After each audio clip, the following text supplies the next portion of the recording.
आज का हमारा टॉपिक है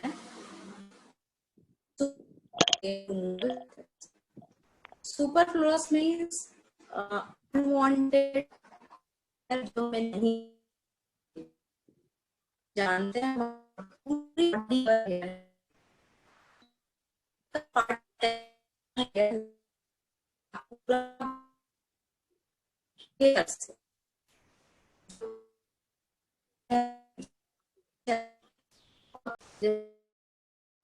ये अपर लिप पे जो हेयर है, ये अगर गर्ल्स के इस टाइप के हेयर अगर हो तो वो देखने में बहुत ही खराब लगता है।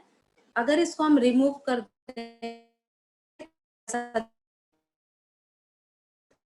आप देख सकते हो ये जॉ लाइन पर जो हेयर है, ये जेंट्स के हेयर से ज्यादा, अगर ये लेडीज को इस तरह के हेयर हो तो वो ज्यादा दिखने में खराब लगते हैं। इनको भी रिमूव करने की जरूरत है। तो अनवांटेड हेयर ये दो पार्ट्स को छोड़कर भी बैक में, पूरे फेस पे, किसी किसी को चिन पर, किसी को जॉ लाइन पर, हाथों में, पैर में, फोरहेड पे, बैक में, नेक पे, या फिर फिंगर्स के बैक साइड पर भी होते हैं, जिनको रिमूव करना बहुत जरूरी है। पर्पस ऑफ रिमूवल, रिमूव क्यों करते हैं, क्यों करना चाहिए, उसका दो पर्पस है। हाइजीन पर्पस, अगर अनवांटेड हेयर को आप निकाल देते हैं तो वो बहुत ही हाइजीनिक अपने आप को फील होता है, बहुत हाइजीन। उसके बाद फॉर ब्यूटीफाइंग पर्पस, सुंदर दिखने के लिए भी लोग अपने अनवांटेड रिमूव करते हैं, जैसे हाथ पैर के हेयर को रिमूव करते हैं। Methods of removing unwanted hair, दो टेम्पररी मेथड रिमूवल, तो main temporary hair removal depilation. Depilation में डेपिलेशन में हेयर है वो स्किन सरफेस से रिमूव होता है, स्किन सरफेस के ऊपर से। और एपिलेशन में स्किन के अंदर से होता है, रूट से। रूट से मतलब वो दोबारा वापस आ जाते हैं, लेकिन उसको टाइम लगता है।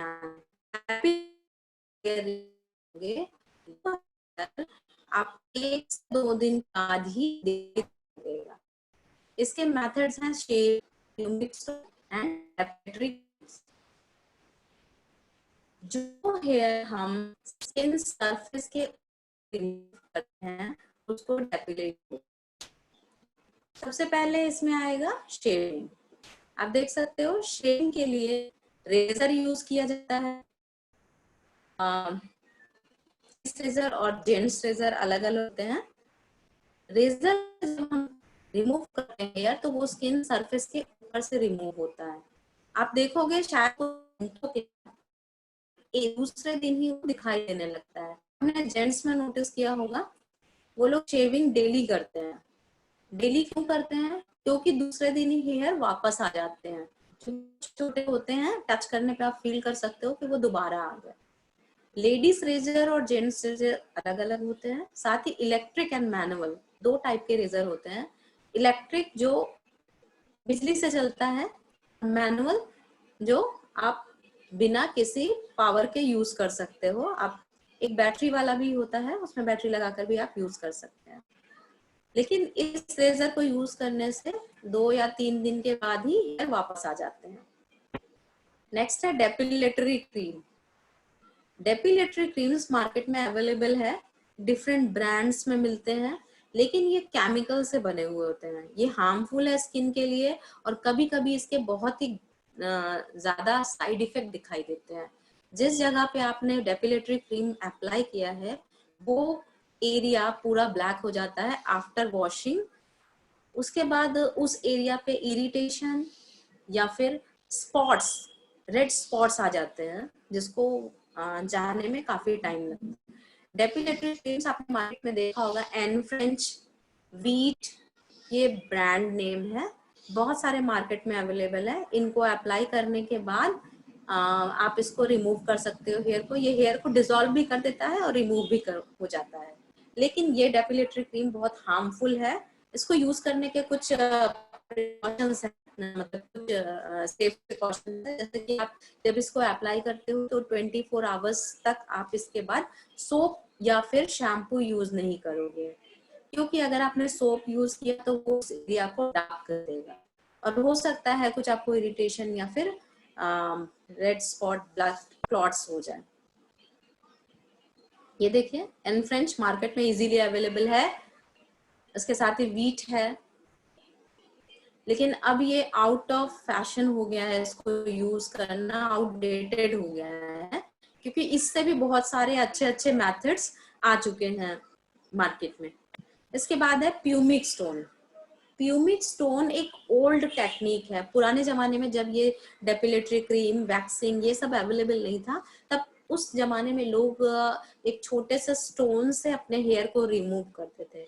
वो स्टोन लेके उसको रोटेट करते थे अपने स्किन पे, राउंड राउंड घुमाते थे, जिससे हेयर उसमें फंस के निकल जाते थे। ये बहुत टाइम टेकिंग होता था, लेकिन उस समय कुछ अवेलेबल नहीं था, इसलिए लोग इसका यूज करते थे। प्यूमिक स्टोन एक रफ और क्रिस्टल फॉर्म जैसा होता है, जिससे हेयर को रब करके निकाला जाता है। ये देखिए ये प्यूमिक स्टोन है, अभी भी अवेलेबल है, लेकिन इसका यूज अनवांटेड हेयर को रिमूव करने के लिए नहीं होता है। इसको आप यूज करते हैं डेड सेल्स को रिमूव करने के लिए पैरों से, जिनके क्रैक्स पड़े होते हैं पैरों में, वो रिमूव करने के लिए हम लोग इसको यूज करते हैं।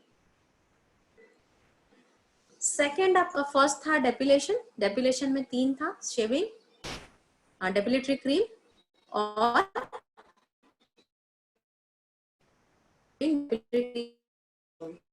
सेकेंड है एपिलेशन। एपिलेशन ऐसा मेथड है जो कि हेयर शाफ्ट को रिमूव करता है, लेकिन रूट से टेम्पोरेरी, 1 हफ्ते या 1 हफ्ते 4 हफ्ते के बाद हेयर फिर से वापस आ जाते हैं।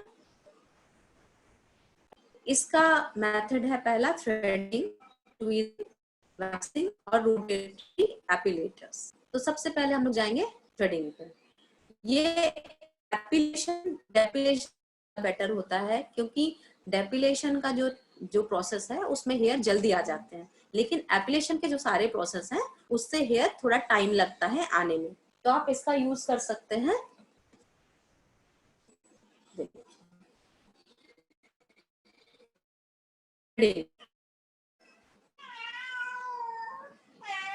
थ्रेडिंग सबसे ज्यादा थोड़ा पेनफुल है थ्रेडिंग, क्योंकि इसको करने में टाइम भी लगता है और एक एक हेयर रिमूव होते हैं इससे। थ्रेडिंग करने के लिए एक 40 नंबर का थ्रेड यूज होता है, जो कि मार्केट में इजीली अवेलेबल है।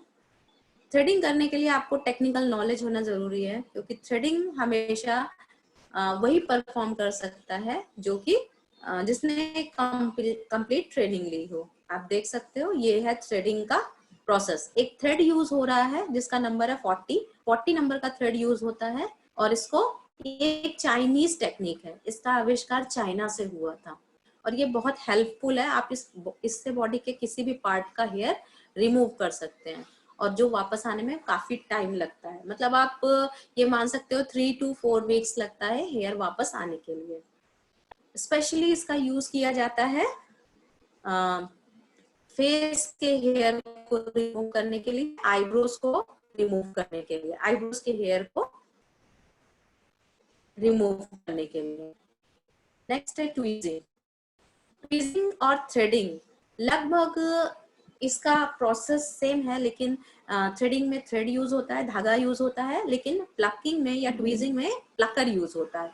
आप इस पिक्चर में देख सकते हो, ये जो मशीन दिख रही है ये प्लकर है, इससे पकड़ के हेयर को प्लक किया जाता है। एक छोटा टूल है जो कि ये मैनुअल होता है, इससे आप हेयर को फंसा के निकाल सकते हो। लेकिन ये जो टेक्निक है ये बहुत पेनफुल, बहुत टाइम टेकिंग है, क्योंकि इससे एक सिंगल हेयर को निकाला जाता है। ये बड़े एरिया पर परफॉर्म नहीं किया जा सकता। जैसे कि अगर आपके या पैर के बालों को रिमूव करना है तो ये टेक्निक बिल्कुल काम नहीं करेगी, क्योंकि एक हेयर को निकालना मतलब बहुत ही पेनफुल होगा। तो ये टेक्निक स्मॉल पार्ट्स के हेयर को रिमूव करने के लिए, जैसे आपने थ्रेडिंग किया, थ्रेडिंग करने के बाद 1-2 हेयर छूट गया, वो हेयर थ्रेड से नहीं आ रहा है, नहीं निकल रहा है, तब आप प्लकर का यूज कर सकते हो उस हेयर को रिमूव करने के लिए। जो हेयर थ्रेड से नहीं निकल पाते हैं उस हेयर को हम प्लकर से रिमूव कर। वैक्सिंग, वैक्सिंग सबसे इफेक्टिव, सबसे चीप और सबसे बेस्ट मेथड है अनवांटेड हेयर को रिमूव करने के लिए, और ये शॉर्ट टाइम में हो जाता है, सबसे कम टाइम लगता है और इजीली रिमूव हो जाते हैं हेयर, एक लार्ज एरिया को कवर करता है। अगर आपके हाथ के बाल को या पैर के बालों को निकालना है तो ये शायद 5 मिनट में आपके पूरे हाथ और पैर के हेयर को रिमूव कर देता है। और इसको करने के लिए स्ट्रिप्स यूज की जाती है और वैक्स यूज किया जाता है, जो कि शुगर से, शुगर लेमन से बनाया जाता है। ये हार्मफुल बिल्कुल, ये बहुत safe है, तो आप घर पे भी बना सकते हो। इसके लिए वैक्स यूज होता है। वैक्स मेनली 2 टाइप होता है, कोल्ड वैक्स और हॉट वैक्स। वैक्स को गर्म किया जाता है, गर्म करके उसको टॉलरेंट टेम्परेचर यूज किया जाता है, हल्का गर्म करेंगे आप और उसको अपने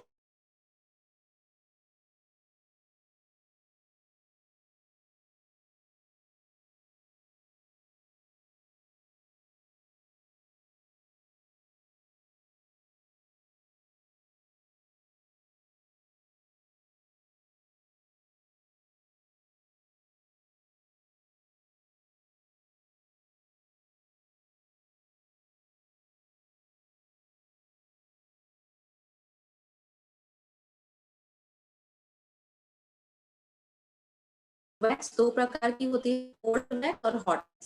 कोल्ड वैक्स को थोड़ा गर्म करके टॉलरेबल टेम्परेचर पे उसको यूज कर सकते हैं। वैक्स लगाने के बाद एक स्ट्रिप दिखती है, स्ट्रिप लगाकर हेयर को रिमूव किया जाता है।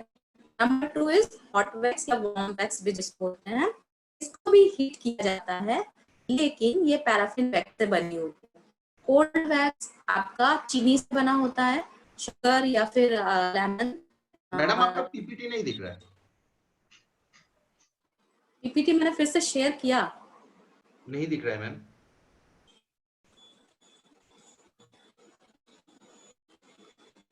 अभी दिखा सर? नहीं मैम, आप ना इसके साथ चैट बॉक्स को भी साइड में खोल के रखिए, सारे स्टूडेंट्स ना कम्युनिकेट आपसे चैट। हाँ अब आ रहा है मैम,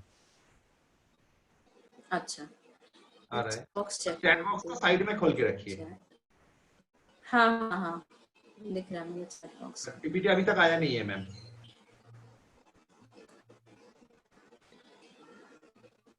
हाँ, सब वही लिख के भेज रहे हैं। हाँ हाँ, अब आ गया पीपीटी आ गया। आ गया? आ गया, वैक्सिंग दिखा रहा है। हाँ हाँ, ठीक है। वैक्स 2 टाइप का होता है, cold wax and hot wax, जिसको वार्म वैक्स भी बोलते हैं। कोल्ड वैक्स में शुगर यूज होता है, हॉट वैक्स में पैराफिन वैक्स यूज होता है। कोल्ड वैक्स को आप बॉडी किसी भी पार्ट पे यूज कर सकते हो और ये बहुत ही इजी अवेलेबल होता है मार्केट में। हॉट वैक्स पैराफिन वैक्स से बनाया जाता है और ये स्मॉल पार्ट्स के लिए यूज होता है क्योंकि ये कॉस्टली होता है। जैसे कि आप फेस के हेयर को रिमूव करने के लिए नॉर्मल यूज नहीं कर सकते, उससे आ सकते हैं, स्किन लूज हो सकती है। इसके हेयर को रिमूव करने के लिए आपको यूज करना है हॉट वैक्स या वार्म वैक्स, जिसको कटोरी वैक्स भी बोलते हैं नॉर्मल लैंग्वेज में। 48 टू 68 डिग्री मेल्ट करने के बाद इसको आप टच करके चेक करिए कि वो गर्म ना हो, उसके बाद इसको फेस इसके लिए यूज नहीं होती, इसको आप और डायरेक्टली ही इसको आप रिमूव कर सकते हो। देखिए इस पिक्चर में आपको दिखाई दे रहा होगा, ये वैक्स है, कोल्ड वैक्स, और ये स्ट्रिप लगाकर इसको रिमूव किया जा रहा है। तो यहाँ पर आप देख सकते हो कोल्ड वैक्स का बना हुआ जो दिख रहा है, और ये वैक्सिंग स्ट्रिप से वैक्स को रिमूव किया जाता है। ये बहुत ही हेल्पफुल, बहुत ही इजी टेक्निक है, कम टाइम लेता है और ये लार्ज एरिया को कवर करता है। नेक्स्ट है रोटेटरी एप्लीकेटर्स। बहुत सारे डिवाइस मिलते हैं हेयर को रिमूव करते हैं और ये बैटरी से या फिर इलेक्ट्रिसिटी से चलता है। इसके थ्रू भी आप हेयर को रिमूव कर सकते हो, लेकिन ये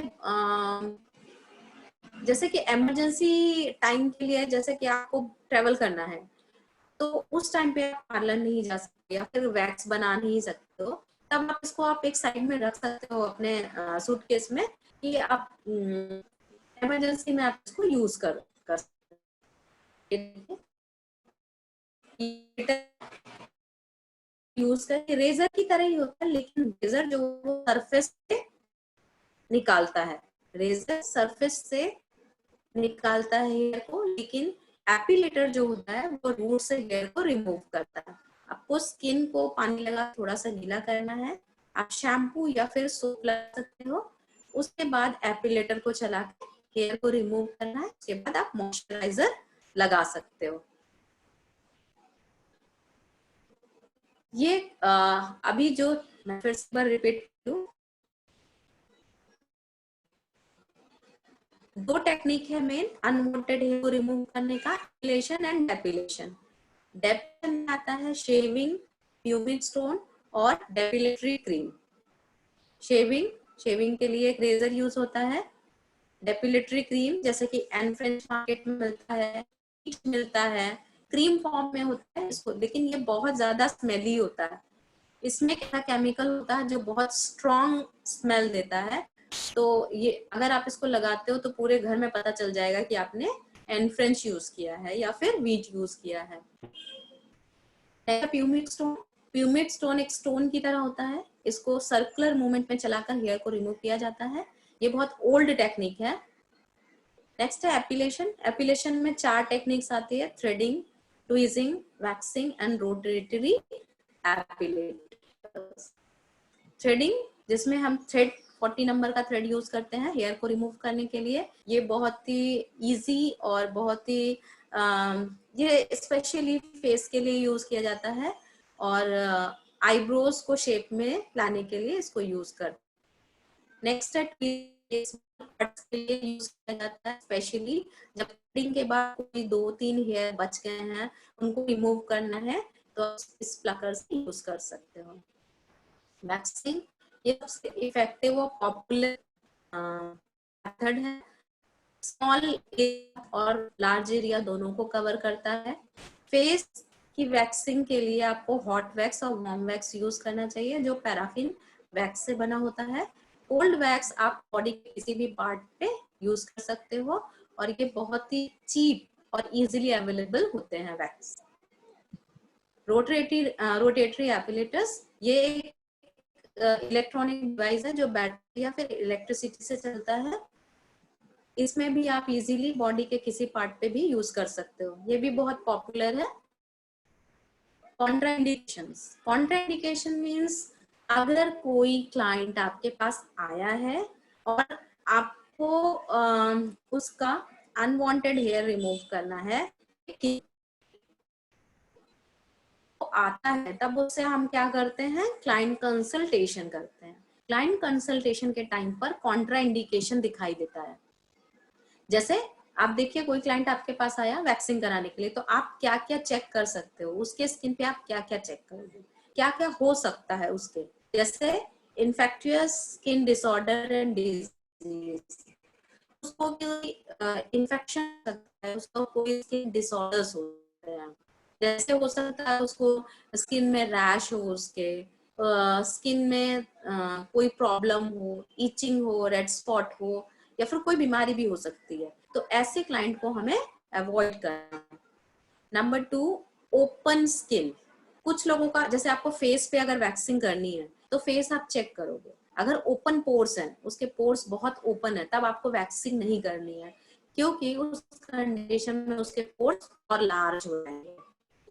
खरोच हो सकती है हाथ पैर में, उसको कभी चोट लगी हो, उसकी खरोच रिसेंटली वो उसको चोट लगी हो तो खरोच भी दिखाई दे सकता है। मोल्स मीन्स बॉडी में कहीं भी मोल्स हो सकते हैं, अगर मोल्स के ऊपर आप वैक्स करोगे, मोल्स मीन्स होता है मस्सा, अगर आपको कहीं मोल्स दिखाई दे उसके ऊपर आप वैक्स नहीं लगाएंगे, क्योंकि वैक्स के साथ मोल भी निकल आएगा, तब आपको बहुत सारा प्रॉब्लम हो सकता है, ब्लड निकलने लगेगा और क्लाइंट को आपको रिलैक्स करना मुश्किल हो जाएगा। तो आप मोल्स का जो पार्ट है उसको अवॉइड करके ही आपको वैक्सिंग करना है, या आप उस पार्ट को कवर कर दोगे उसके बाद ही वैक्सिंग करना है। नेक्स्ट है excessive grown hair. Under arms में जब आप वैक्सिंग करने जाते हो तो कुछ लोगों का हेयर बहुत ज्यादा होता है, उसको आप स्ट्रिप से निकालना मुश्किल होता है क्योंकि हेयर टूट जाएगा। तब आप क्या कर सकते हो, उस हेयर को आप कट कर सकते हो। कट करने के बाद तब आप उसको वैक्सिंग करके निकाल सकते हैं, क्योंकि अगर आप लंबे हेयर में वैक्स करोगे तो हेयर टूट जाएगा, क्लाइंट को बहुत पेन होगा। नेक्स्ट है reaction from previous treatment. Client ने अगर कोई केमिकल ट्रीटमेंट कराया है, जैसे कि उसने फेशियल कोई केमिकल ट्रीटमेंट कराया है, तो उसको रिएक्शन उसका दिख सकता है उसके फेस या बॉडी पर, तो आप उस कंडीशन में भी क्लाइंट को ट्रीट नहीं करना है। कॉन्ट्रा इंडिकेशन, जब क्लाइंट आपके पास आता है तो उसके पास इनमें से कुछ प्रॉब्लम्स अगर दिखे तो आप प्लीज क्लाइंट को आप ट्रीट नहीं करेंगे। कॉन्ट्रा एक्शंस, जब आप रिमूविंग मेथड परफॉर्म करते हो तब आपको क्या क्या चीजें हो सकती हैं। ब्रूशिंग मींस है खरोच, चोट लग गई किसी को। ब्लड स्पॉटिंग, कॉन्ट्रैक्शंस, मतलब जब क्लाइंट को आप काम कर रहे हो तब क्या क्या, ब्लड स्पॉटिंग मतलब कि अगर आप कर रहे हो तो एक ही जगह पर बार बार अगर आपने वैक्स अप्लाई करके रिमूव किया लिप से तो उस एरिया पे ब्लड क्लॉट्स हो जाएंगे। नेक्स्ट है ब्रूशिंग। ब्रूशिंग खरोच, आपने जब थ्रेडिंग करते समय अगर आप हेयर आपके थ्रेड में नहीं क्या होगा, ब्रूशिंग होता है, इवन कट भी आ सकता है। एलर्जिक रिएक्शन हो सकता है जो आप वैक्स यूज कर रहे हो वो क्लाइंट को सूट ना करे, या फिर आपने कोई टेल्कम पाउडर यूज किया बिफोर वैक्सिंग, देन हो सकता है वो एलर्जी रिएक्शन क्लाइंट को आ जाए, या फिर आपने कोई एक्सपायरी चीजें यूज की, पाउडर या फिर थ्रेड या फिर हो सकता है वैक्स, तब आप क्लाइंट को एलर्जी रिएक्शन हो सकता है। तो बिफोर स्टार्टिंग वैक्सिंग और threading please check your products expiry. Broken hair, waxing करने के बाद या प्लकिंग करने के बाद आप देखते हो कुछ हेयर छूट जाते हैं, रह जाते हैं, या थ्रेडिंग करने के बाद भी कुछ छोटे छोटे हेयर रह जाते हैं, मतलब जब आपने काम किया तो वो हेयर ठीक से नहीं निकला और टूट गया, वो छोटे हेयर बन के रह जाता है, तब आप उसको क्या करें, प्लकर से निकाल दो। तो कॉन्ट्रा एक्शन मतलब काम कर रहे हैं तो क्या क्या प्रॉब्लम हो सकती है, ब्लड स्पॉटिंग होता है, है एलर्जिक रिएक्शन क्लाइंट को हो सकता है, और ब्रोकन हेयर भी हो सकता है। आफ्टर हेयर ने कोई ट्रीटमेंट परफॉर्म किया है अनवांटेड हेयर को रिमूव करने का, तब हो सकता है कि हो, उसके लिए आप उसको कुछ आफ्टर केयर सजेस्ट करेंगे। इवन सब भी आप ट्रीटमेंट देते हो उसके बाद आप क्लाइंट को करना ही चाहिए। तो 24 घंटे के लिए आप क्लाइंट क्या सजेस्ट करेंगे, बाथिंग, क्लाइंट सन में नहीं जाएगा, अवॉइड करेगा, अगर बाहर जाना है तो आप वो अम्ब्रेला लेकर जाए या फिर हाथों पैर में सनस्क्रीन वगैरह लगाकर जाए। अवॉइड बाथिंग इन सी और स्विमिंग पूल, वैक्सिंग थ्रेड के बाद स्विमिंग पूल सी में बाथने के लिए ना जाए, क्योंकि ये सॉल्ट होते हैं, क्लाइंट को प्रॉब्लम हो सकती है। Do not take a bath और शावर, गर्म पानी से नहाना नहीं है, ना लेना है 24 घंटे तक। डू नॉट यूज डिओड्रेंट और एंटी स्पेंट, मतलब कोई भी डीओ या फिर परफ्यूम वगैरह नहीं यूज करना है। क्लाइंट को अंडर आर्म्स अगर कराया है उससे भी कुछ एलर्जी या प्रॉब्लम हो सकती है। अवॉइड टाइट क्लोथिंग, वैक्सिंग हाथों पैरों में कराया है उसके बाद अगर वो टाइट कपड़े पहनेगी तो उसको बहुत सारी इचिंग हो सकती है, क्योंकि वैक्सिंग के बाद स्किन स्मूथ आती है, डेलिकेट हो जाती है। उसके ऊपर अगर आपने टाइट कपड़े पहने तो हो सकता है वो आपको स्किन को इचिंग करे। Do not use perfume product on the area, perfume ऐसा प्रोडक्ट जिसका स्मेल बहुत ज्यादा हो, प्रोडक्ट उस एरिया पे यूज नहीं करेंगे जहां पर आपने अनवांटेड हेयर को रिमूव करने का प्रोसेस किया है। नो मेकअप और सेल्फ टैनिंग प्रिपरेशंस, अगर अनवांटेड किया तो पार्ट पे आपको 24 तक मेकअप भी नहीं लगाना है और ना ही कोई टैनिंग का प्रिपरेशन करना है, जैसे टैन पैक, टैन क्रीम वगैरह अप्लाई नहीं करना चाहिए। नेक्स्ट है do not keep touching on that area, जो एरिया पे आपने वैक्सिंग अनवांटेड हेयर को रिमूव किया है उस पार्ट को बार बार टच नहीं करना है। Do lots of moisturiser to avoid to dryness, जिस एरिया पे आप अनवांटेड को रिमूव किया है ऑब्वियसली वो हेयर रिमूव होने के वो एरिया हो जाता है। ड्राइनेस को अवॉइड करने के लिए मॉइस्चराइजर टाइम टू टाइम लगाते रहना चाहिए जिससे कि ड्राइनेस ना हो। डूज एंड डोंट्स, क्या करना चाहिए और क्या नहीं करना चाहिए जब आप प्रोसीजर परफॉर्म एपिलेशन या डेपिलेशन। ये आफ्टर क्लाइंट के लिए था, आप ये क्लाइंट को सजेस्ट करोगे कि वो क्या करे। उसके बाद है डूज एंड डोंट्स, ये है आपका कॉस्मेटोलॉजिस्ट के लिए कि कॉस्मेटोलॉजिस्ट को क्या क्या करना चाहिए during performance. Number 1, wear disposal gloves, हमेशा आप काम करेंगे हैंड ग्लव्स डाल के ही, और अगर हैंड ग्लव्स काम करते समय गंदा हो गया तो प्लीज आप उस ग्लव्स को रिमूव करके चेंज कर लेंगे। ऑलवेज ट्रीटमेंट कर रहे हो आपको एप्रॉन यूज करना चाहिए। जब आप कोई भी ट्रीटमेंट परफॉर्म कर रहे हैं तो आपको एप्रॉन पहनना चाहिए during the treatment. Always keep client record card, client का एक रिकॉर्ड कार्ड है जिसमें उसका नाम, टेलीफोन नंबर, उसका एड्रेस और उसका हिस्ट्री भी लिखना, उसकी स्किन की हिस्ट्री, अगर आप स्किन ट्रीटमेंट परफॉर्म कर रहे हो, हेयर परफॉर्म कर रहे हो तो हेयर का हिस्ट्री, और उसका केमिकल ट्रीटमेंट का हिस्ट्री, अगर कोई केमिकल ट्रीटमेंट कराया है उसका हिस्ट्री, प्लस उसका हेल्थ हिस्ट्री, वो किसी चीज से उसको एलर्जी तो नहीं है, किसी चीज से उसको प्रॉब्लम तो नहीं है, कोई बीमारी तो नहीं है, जैसे हाँ बीपी, हाई बीपी, अगर किसी को हाई बीपी है तब भी आपको वैक्सीन थोड़ा परफॉर्म करेंगे केयरफुली। तो ये सभी चीजें रिकॉर्ड कार्ड में अगर आप देंगे तो आपको क्लाइंट कंसल्टेशन की जरूरत हर बार नहीं पड़ेगी, आप उसका रिकॉर्ड कार्ड उठा के देख सकते हो तो आपको सारी डिटेल्स मिल जाएगी, आपको दोबारा कंसल्टेशन नहीं करना पड़ेगा।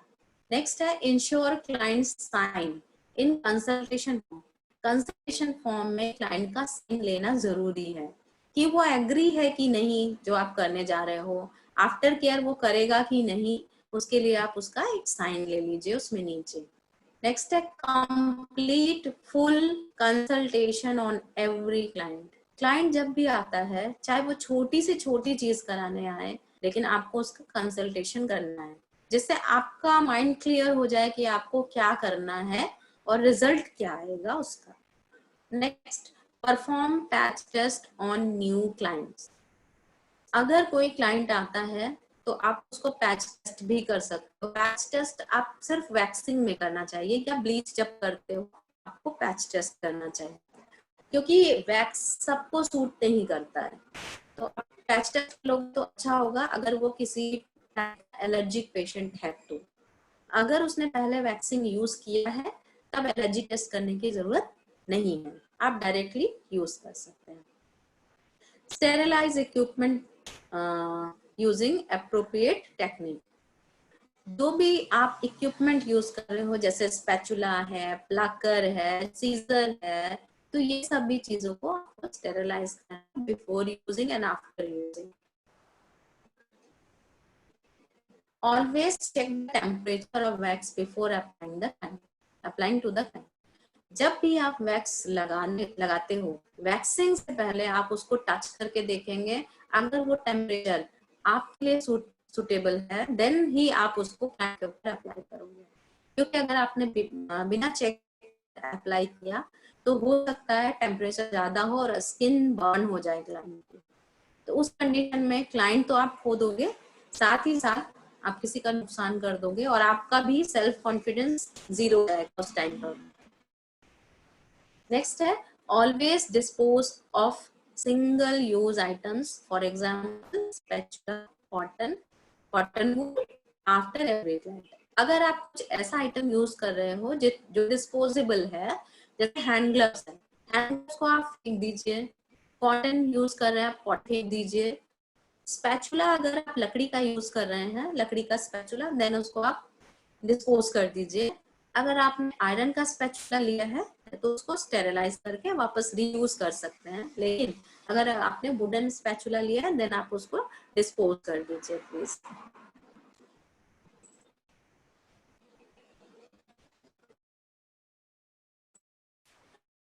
फिर से रिपीट कर रही हूँ, सुपरफ्लोसस हेयर मींस अनवांटेड हेयर। इसको रिमूव करने के मेथड, इसका साइंटिफिक नेम है हाइपरट्राइकोसिस। ये देखिए अनवांटेड बहुत सारे बॉडी पार्ट्स में होते हैं, इवन हर जगह ही।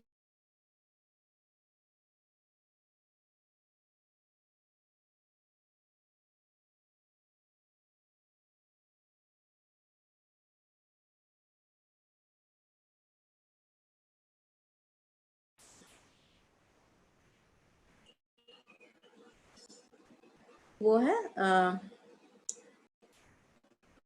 लिप्स और आर्म और सोल, हेयर नहीं होते। Purpose of hair removal, hygiene purpose से हेयर रिमूव किया जाता है, ब्यूटीफाइंग, सुंदर दिखने के लिए किया जाता है। दो मेथड है, एक एपिलेशन है, एक डेपिलेशन है। डेपिलेशन में आपका आता है शेविंग, ट्यूमिक स्टोन और डेपिलेटरी क्रीम। एपिलेशन में थ्रेडिंग, जिसमें 40 नंबर का थ्रेड यूज होता है, ट्विजिंग जिसमें प्लकर यूज होता है, जिसमें cold wax, hot wax use किया जाता है, और स्ट्रिप यूज होता है। रोटेटरी एपिलेटर्स एक मशीन है जो इलेक्ट्रिक से चलती है या बैटरी से चलती है। इससे ही अनवांटेड हेयर को रिमूव किया जाता है और ये लार्ज एरिया को कवर करता है। कॉन्ट्रा इंडिकेशन, जब क्लाइंट आपके पास आता है तो उसके स्किन में यही प्रॉब्लम्स हो सकती है, जैसे कोई भी स्किन डिसऑर्डर या डिजीजेस हो सकते हैं, ओपन स्किन हो सकती है, ब्लूशिंग हो सकती है, मोल्स, मस्सा हो सकता है, एक्सेसिव ग्रोन हेयर, बहुत ज्यादा हेयर हो, रिएक्शन फ्रॉम प्रीवियस ट्रीटमेंट, अगर उसने पहले कोई ट्रीटमेंट कराया है उसका भी रिएक्शन हो सकता है। नेक्स्ट है कॉन्ट्रैक्शन। कॉन्ट्रैक्शन में जब काम करते हैं तो ये प्रॉब्लम्स हो सकती है। स्पॉटिंग, आपने बार बार स्ट्रिप को लगाया है एक ही जगह पर तो ब्लड क्लॉट्स हो सकते हैं, ब्रूशिंग, खरोच आ सकती है, एलर्जिक रिएक्शन हो सकता है, वैक्स जो आपने यूज किया, कोई प्रोडक्ट आपने यूज किया जो एक्सपायरी है तो एलर्जिक रिएक्शन हो सकता है। Madam, one question. Hello. Madam, one question in chat. Kindly check that.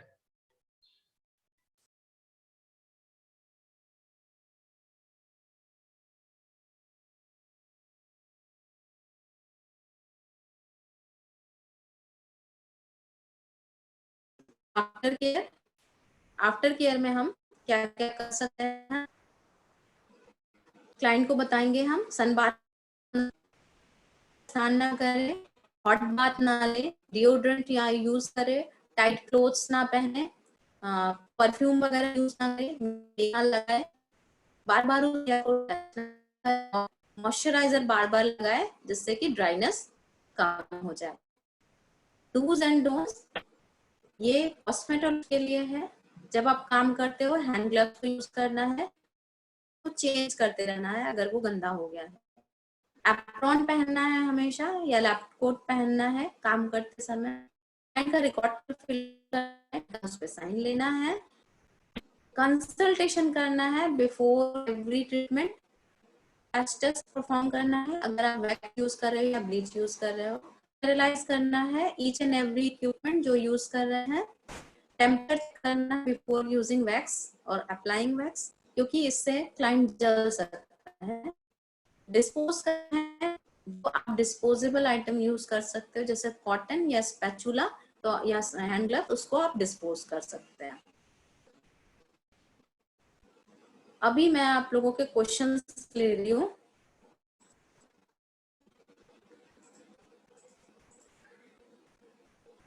अगर किसी को कुछ क्वेश्चन पूछना है तो आप चैट बॉक्स में डालिए, मैं उसको देख रही हूँ। हाइपरट्राइकोसिस, हाँ, अनवांटेड हेयर का टेक्निकल नेम है हाइपरट्राइकोसिस। एक चीज मैं बताना चाहती हूँ, अगर ब्लीचिंग वांटेड हेयर रिमूवल में नहीं आता है, क्योंकि ब्लीचिंग से हेयर रिमूव नहीं होता। ब्लीचिंग से हेयर सिर्फ हेयर का कलर फेड होता है, हेयर का कलर में आ जाता है, हेयर रिमूव बिल्कुल नहीं होता। हेयर उतने ही आपके फेस के पे रहने, ब्लीच करने पे वो छुप जाते हैं सिर्फ। तो ब्लीचिंग इसलिए मैंने इसमें नहीं डाला है क्योंकि ब्लीचिंग अनवांटेड हेयर को रिमूव नहीं करता, वो अनवांटेड हेयर को छुपाता है। अगर किसी का क्वेश्चन है तो आप लोग क्वेश्चन बॉक्स में डाल सकते हैं।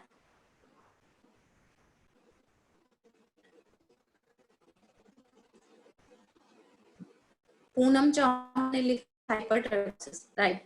हाइपरट्राइकोसिस टेक्निकल नेम है हेयर रिमूव करने का।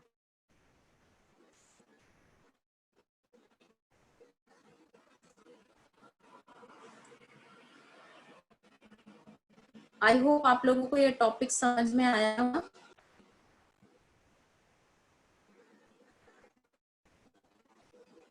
किसी को कोई क्वेश्चन पूछना है तो पूछ सकते हैं, चैट बॉक्स में क्वेश्चन आ रहे हैं। हाँ, अभी तो एक ही क्वेश्चन दिखाई दिया मुझे। नहीं, मेरे ख्याल से नैन्सी गुप्ता, दामिनी गौतम, इन्होंने कुछ क्वेश्चंस पूछा है। फिर आशुष X00RD उन्होंने पूछा है। मुझे सिर्फ पूनम चौहान का दिख रहा है जिसमें लिखा है हाइपरट्राइकोसिस। एक मिनट मैम, मैं क्वेश्चन पढ़ता हूँ एक एक अच्छा, करके।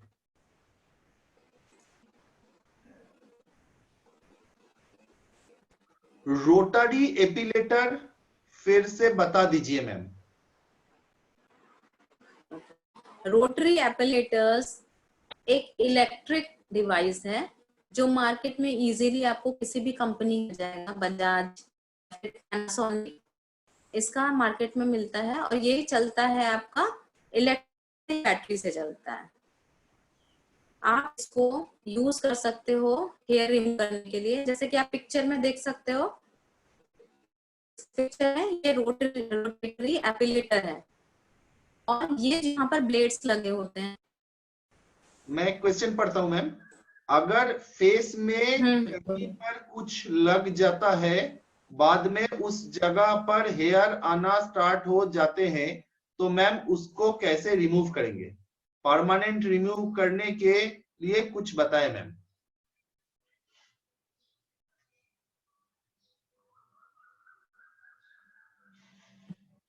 हाँ सर, मुझे सुनाई दे रहा है, बोलिए। हाँ, यही क्वेश्चन था। अगर फेस में कुछ कहीं पे कुछ लग जाता है और बाद में उस जगह पर हेयर आना स्टार्ट हो जाता है, तो मैम उसको कैसे रिमूव करेंगे? परमानेंट रिमूव करने के लिए कुछ बताएं मैम, ये क्वेश्चन है। हेयर पे कुछ स्किन पे कुछ लग जाए, मुझे आपका क्वेश्चन ही समझ में नहीं आया, क्या लग जाता है? तो परमानेंटली अगर रिमूव करना है तो लेजर ट्रीटमेंट होता है या इलेक्ट्रोलिसिस होता है, उसमें एक मशीन के थ्रू हेयर रिमूव होता है, लेकिन वो स्मॉल पार्ट के लिए ज्यादा इफेक्टिव होता है क्योंकि वो बहुत पेनफुल और बहुत लेंदी प्रोसेस है, जिसको लेजर ट्रीटमेंट बोलते हैं। इसके लिए महीनों लग जाते हैं और इसकी सिटिंग्स होती है। एक सिटिंग में आपके 10 से 12 रिमूव होते हैं, उसके बाद आपको हर सिटिंग में जाना पड़ता है। तो आप ये मान सकते हो ये स्मॉल एरियाज के लिए अच्छा होता है, बहुत ही ये एक्सपेंसिव है ये ट्रीटमेंट और बहुत ही लॉन्ग टाइम टेकिंग है। जी मैम, सेकेंड क्वेश्चन है मैम, एक्सेसिव ग्रोन हेयर क्या है? एक्सेसिव ग्रोन हेयर मतलब आपने कुछ लोगों का हेयर देखा होगा, नॉर्मल अपर लिप पे सबके हेयर रहते हैं जो कि दिखाई देते हैं, नॉर्मली छोटे छोटे हेयर रहते हैं, लेकिन आपने नोटिस किया होगा कुछ लोगों का अपर लिप पे, लेडीज का जेंट्स जैसे हेयर होते हैं, तो वो उनका लगता है कि वो मूंछ ही आ गई है। तो वो जो बहुत ही मोटे हेयर निकलते हैं और बहुत ज्यादा एरिया को कवर करते हैं। ये प्रॉब्लम एक पर्टिकुलर टाइम पर होती है, जैसे कि मोनोपॉज के टाइम पे ये प्रॉब्लम लेडीज में आती है। मोनोपॉज आप लोग जानते ही होंगे, मोनोपॉज के टाइम पर ये प्रॉब्लम आती है, और ड्यूरिंग प्रेगनेंसी जो 9 मंथ का पीरियड होता है उस टाइम पर भी ये हेयर आ जाते हैं, अनवांटेड हेयर, बहुत ज्यादा एक्सेसिव हेयर ग्रो करते हैं किसी किसी पार्ट पे, और स्पेशली ये फेस पे होता है, अपर लिप पे, चिन पर होता है, किसी किसी के नोज पे आ जाते हैं, किसी किसी की जॉ लाइन पे आ जाते हैं। तो ये होता है एक्सेसिव हेयर ग्रोथ। ये किसी स्पेशल कंडीशन में आते हैं या किसी को हार्मोनल प्रॉब्लम्स हैं, तो उससे भी आप बॉडी में एक्सेसिव हेयर देख सकते हो। जी मैडम, नेक्स्ट क्वेश्चन है महिलाओं में अवांछित बालों की विकास की स्थिति को क्या कहा जाता है मैम? हाँ, इसको ही हाइपरट्राइकोसिस बोलते हैं, इसका टेक्निकल नेम है हाइपरट्राइकोसिस। नेक्स्ट क्वेश्चन मैम है, what are the temporary and permanent method of hair removal? Temporary method मैंने अभी आपको बताया, शेविंग है, थ्रेडिंग है, वैक्सिंग है, रोटेटरी एपिलेटर्स है, प्यूमिक स्टोन है, ये सारे जो हैं ये आपके टेम्पोररी मेथड है। वैक्सिंग, ट्वीजिंग, थ्रेडिंग, प्लकिंग, ये सारे आपके टेम्पोररी हैं। और परमानेंट में आप लेजर ट्रीटमेंट करा सकते हो, ये बहुत लेंथी प्रोसेस है और बहुत ही एक्सपेंसिव भी है। Next question. Ma'am, face waxing permanent हो सकता है? ये क्वेश्चन। नहीं, फेस वैक्सिंग परमानेंट नहीं होता, क्योंकि वैक्स जो होता है वो आपके रूट से हेयर को रिमूव करता है, लेकिन फिर से वो हेयर ग्रो करते हैं। ये हेयर आपको लग सकता है 3 से 4 वीक के अंदर ही आते हैं, लेकिन अगर आप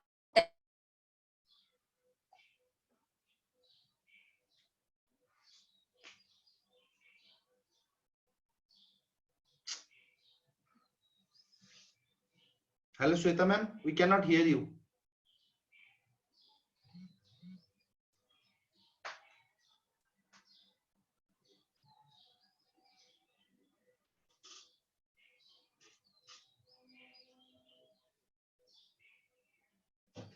hello Shweta ma'am, can you hear me? We can not hear you. हाँ हाँ, ठीक है। Next sir, question, cold wax को पूरी बॉडी पर कर सकते हैं? हाँ,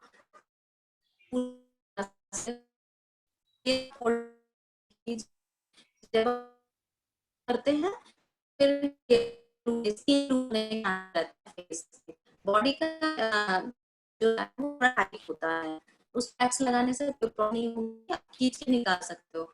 लेकिन अगर आपने फेस पे वैक्स लगाया, फुल वैक्स, तब वो आप स्ट्रिप लगा के उसको निकालना होता है, उसमें थोड़ा सा स्किन लूज होने के चांसेस रहते हैं, तो आपके स्किन पे टाइम से पहले रिंकल्स आ सकते हैं। तो आप फेस पे अगर आपको यूज करना है तो आप हॉट वैक्स यूज कीजिए, जिसको कटोरी वैक्स भी बोलते हैं।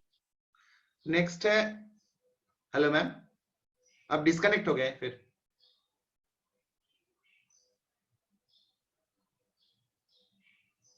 आपका कनेक्शन आ रहा है, जा रहा है, बार बार डिस्कनेक्ट हो रहे हैं।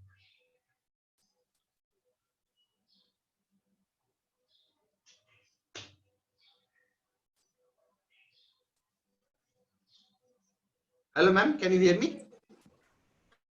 हाँ, नेक्स्ट क्वेश्चन। नेक्स्ट क्वेश्चन बता रहा हूँ। डिप्लीटरी क्रीम बहुत में सारे न्यू क्वेश्चन। ब्रांड क्या है मैम, बताएं। डेपिलेटरी क्रीम एक्चुअली अब वीट है, जो कि आया था, उसके बाद वीट आया है। ये तो मार्केट में अवेलेबल है, लेकिन वीट में बहुत सारे फ्लेवर्स अभी निकाला है। वीट का एक और भी वैक्स स्ट्रिप्स आ रहा है वीट की, इसको आप वैक्सिंग की तरह यूज कर सको। तो अभी लेटेस्ट में वीट है, जिसको आप डेपिलेटरी क्रीम की तरह भी यूज कर सकते हो, वैक्सिंग स्ट्रिप्स की तरह भी यूज कर सकते हो, और ये बहुत ही इजीली अवेलेबल है। आप इसको कैरी भी कर सकते हो। इसका स्मेल भी थोड़ा कम स्मेल है इसमें। एंड फ्रेंच में ज्यादा स्मेल है, वीट में थोड़ा कम स्मेल है, इसलिए आप वीट यूज कर सकते हो लेटेस्ट में। Thank you ma'am next sir. Question है, नेक्स्ट, ब्राजीलियन वैक्स क्या होता है?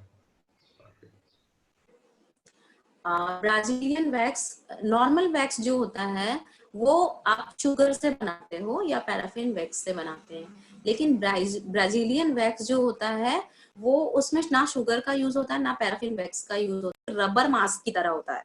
इसको आप स्किन के किसी भी पार्ट पे लगा के, इसमें वैक्स स्ट्रिप की जरूरत नहीं होती है। आप डायरेक्ट वैक्स लगा के उसी वैक्स को अगर आप खींचते हो तो हेयर उसी में रोटेट होके निकल जाते हैं, तो इसके लिए स्ट्रिप्स की जरूरत नहीं होती। ये एक rubber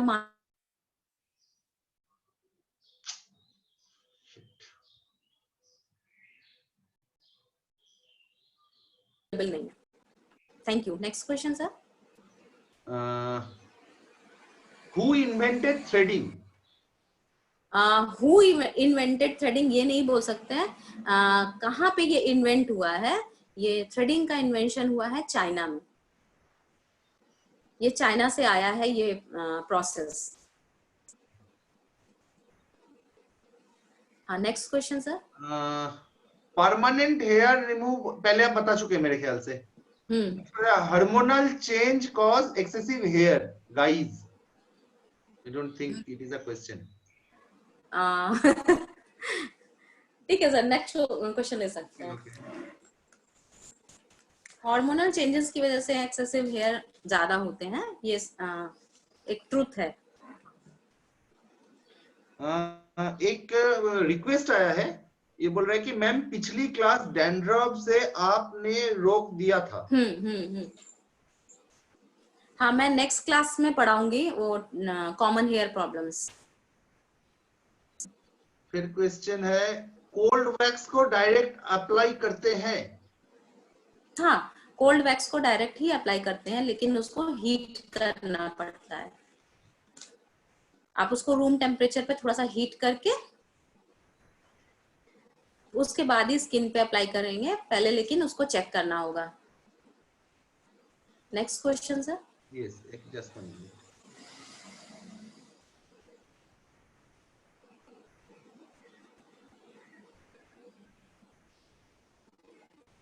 Why we cannot apply paraffin wax on whole body? Yes, you can apply on whole body, but it is very expensive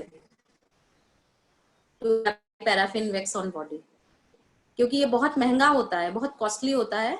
अगर आपके पास बहुत पैसे हैं, then you can use on your whole body.